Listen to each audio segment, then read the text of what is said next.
જય ગિરનારી મિત્રો મિત્રો બાળકો માટે આજે ખાસ બે પ્રયોગ બેસ્ટમાં બેસ્ટ પ્રયોગ આ વનસ્પતિના આજે આપવાનો છું.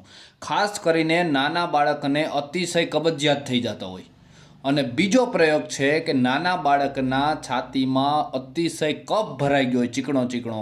આ બે વસ્તુને દૂર કરવા માટેનો બેસ્ટમાં બેસ્ટ પ્રયોગ આપું છું. ખૂબ જાણીતો છે, અનુભવ સિદ્ધ છે, અનુભવમાં લીધેલો પ્રયોગ છે અને રિઝલ્ટ તમને 100% મળશે મિત્રો. આમાં વિડીયો ખાસ અંત સુધી જોવા મારી વિનંતી છે મિત્રો.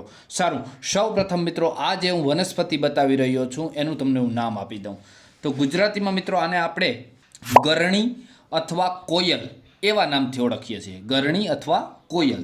જ્યારે સંસ્કૃતમાં મિત્રો આને ગોકર્ણી અને વિષ્ણુક્રાંતા બરાબર આવા નામથી એને ઓળખવામાં આવે છે. હિન્દીમાં આને અપરાજિતા કહેવાય છે. આ મેં બધી ભાષાઓમાં નામ આપી દીધા છે. કદાચ તમારા વિસ્તારમાં કંઈક અલગ નામ હોઈ શકે આ વનસ્પતિનું, એવું નથી. લોકલ ભાષામાં અલગ નામ હોય ઘણીવાર, તો કોમેન્ટ કરજો કે અમારા વિસ્તારમાં આવું નામ છે આનું. બરાબર. હવે મિત્રો આપણે આ વનસ્પતિની થોડીક તમને ઓળખાણ આપી દઉં, કેમ કે કદાચ તમે ક્યાંય આજુબાજુમાં જતા હોય ને તમને આ વનસ્પતિ જોવા મળે તો તમે ઓળખી જાઓ કે ના આ વનસ્પતિ હા આ જ છે. બરાબર. પહેલું કે આ વનસ્પતિ એક તો વેલા સ્વરૂપે હોય છે. પહેલી વાત આ લગભગ ગુજરાતમાં બધે જોવા મળે છે. બરાબર આ વસ્તુ. બીજું આના પાન હોય ને મિત્રો, પાન એ સામે આવેલા હોય છે. જો હું વિડીયોમાં બતાવીશ તમને, સામે ચાલુ થાય ડાળીમાં એટલે સામે આવતા આવતા આવતા આવતા છેલ્લે જે પાન હોય ને એકલું વધે. બીજા બધા પાન જો સામે છે જો, પણ છેલ્લે જે પાન વધ્યું એકલું છે. આ એની મહત્વની પહેલી ઓળખ. બીજું કે પાનને તમે ચોળી અને એને સૂંઘો ને, એને સૂંઘો એટલે તમને એમાંથી વાસ આવે, પણ કેવી ખબર? મૂળા જેવી. મૂળાના પાનમાં જેવી વાસ આવતી હોય એવી વાસ આવશે. આ એની બીજી ઓળખ. બીજું કે આના ફૂલ હોય ને એ મોટા ભાગે આસમાની કલરે જોવા મળે. બરાબર. જેમ આપણે આસમાની કલરના હોય છે મોટા ભાગના, પણ હવે સફેદ લાલ જેવા કલરમાં પણ આજે આ જે અપરાજિતા છે એના ફૂલવાળી અપરાજિતા જોવા મળે છે. બરાબર. સફેદ પણ ઘણી જગ્યાએ ખૂબ જોવા મળે છે. ખાસ આસમાની કલર વધારે હોય છે મિત્રો.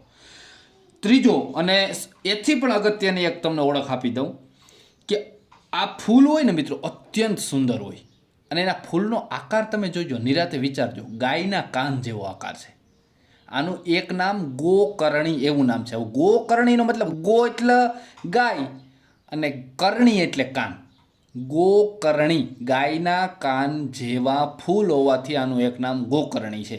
રેડી. જો ફૂલ ઉપરથી હવે તમે ઓળખી જાઓ કાન જેવા એના ફૂલ હોય. રેડી. અને બીજું આમાં જે ફળ આવે છે ને, ગવાર, આપણે ગુવાર ખાઈએ ને, ગુવારની સિંગ હોય ને એવું એનું ટૂંકમાં ફળ આવે. હવે એમાં નાના નાના બી નીકળે. એ ગોળ હોય બી, એકદમ ગોળ અને ભૂરા રંગના બી હોય છે. કેવા રંગના હોય છે? ભૂરા રંગના. અને બીમાં એક ખાસ ઓળખ હોય છે કે બીમાં એક સફેદ કલરનો ચાંદલો હોય છે એની કોર ઉપર, વચ્ચે નહીં પણ ક્યાં, એની કોર ઉપર સફેદ કલરનો ચાંદલા જેવું નિશાન હોય છે.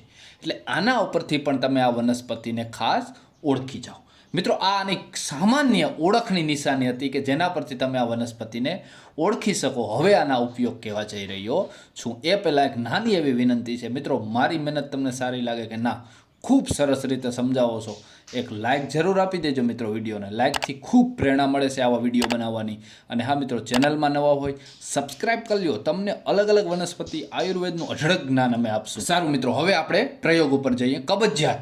બરાબર. નાનું બાળક હોય એને કબજિયાતનો પ્રશ્ન રહેતો હોય. ઘણીવાર 5 દિવસે એનીમાં મૂકવાનો પણ થતું હોય. એનીમાં ક્યારેય મૂકવી નહીં મિત્રો. આ પ્રયોગ કરી લેજો, હું ગેરંટી આપું છું. બરાબર. હવે કે એમાં કંઈ બાકી નહીં રહે, હું રિઝલ્ટ મળશે તમને. શું કરવાનું છે? જો તમારે આ સિંગ હોય ને એ સિંગ લઈ એના બી કાઢી લેવાના. બી ઘરે ડબલીમાં રાખી જ દેવાના. હવે તમે થોડાક દાખલા તરીકે 20-25 બી લઈ એને એક ચમચી ઘી નાખી દેવાનું લોઢીમાં. બરાબર. લોખંડની લોઢી લઈ એમાં એક ચમચી ઘી, ગાયનું હોય તો સારું વધારે, નાખી એમાં જે ઓલા બી છે ને એ નાખી દેવાના. પછી એને ફ્રાય કરી લેવાના, મતલબ શેકી લેવાના છે. બી વ્યવસ્થિત શેકાઈ જાય પછી એનો ભૂકો કરી લેવાનો છે. બરાબર. ભૂકો થઈ ગયો એટલે આપણી દવા તૈયાર થઈ ગઈ. હવે આનો પ્રયોગ કેમ કરવો? તો કે 3 મહિનાનું બાળક હોય નાનું, ત્યાંથી ચાલુ કરીએ આપણે. 3 મહિનાના બાળકને 1 ગ્રામ તમારે આપવાનું.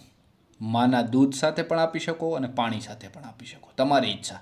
જે તમારે આપવું માના દૂધ સાથે 1 ગ્રામ તમે આનો પાવડર આપો, માત્ર 1 ગ્રામ, એટલે એને કબજિયાત બંધ, પૂરું મસ્ત એનું રિઝલ્ટ મળશે. પછી એથી ઉપરનું, દાખલા તરીકે 6 મહિનાનું હોય તો 1.5 ગ્રામ આપી શકો, 10 મહિનાનું હોય તો 2 ગ્રામ. પછી તમારી રીતે માત્રા થોડીક બુદ્ધિ મારી અને માત્રા વધારતી જવાનું. રિઝલ્ટ થોડુંક ઓછું મળે તો થોડીક માત્રા વધારે રાખવાની, બરાબર. આવી રીતે કરશો એટલે તમને કબજિયાતમાં 100% રાહત થશે. અને હા મિત્રો, હવે જો નાનું બાળક છે ને, એ મોટા ભાગનો કફ છે ને, ચીકણો એને થઈ જાય ને, એ ક્યાંથી વધારે કાઢે ખબર છે? ઝાડા વાટે. સંડાસમાં એનો કફ નીકળે સૌથી વધારે. હવે આપણે એને સંડાસ કરાવીએ, દાખલા જેને કફ હોય ને વધારે, એને તમારે એકવાર આનો રેચ આપી દેવાનો, બરાબર. આ ખવડાવશો એટલે એને સંડાસ લાગશે વધારે, સંડાસ લાગશે એટલે એમાં શું નીકળી જશે? ઓલો ચીકણો કફ બધો નીકળી જાય. એટલે છાતીમાં કોઈ નાના બાળકને અતિશય ચીકણો કફ ભરાઈ ગયો હોય ત્યારે તમે આ પ્રયોગ કરો એટલે એનો ચીકણો કફ છે ને ઓટોમેટિક નીકળી જશે, બરાબર.